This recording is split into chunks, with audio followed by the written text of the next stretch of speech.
যারা ইরানের fan follower আছেন ভিডিওটা শেয়ার করতে পারেন।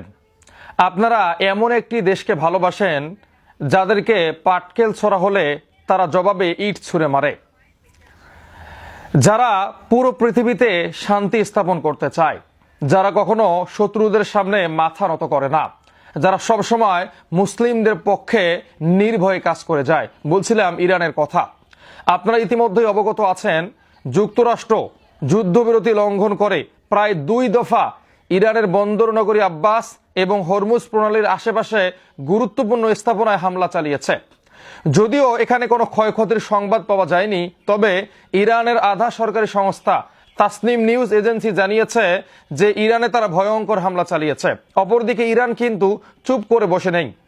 ইরানের সর্বোচ্চ নেতা আয়াতুল্লাহ আলী খামিনি জানিয়েছিল, আমরা তাদেরকে কঠিন জবাব দিব, শুধু সময়ের অপেক্ষা।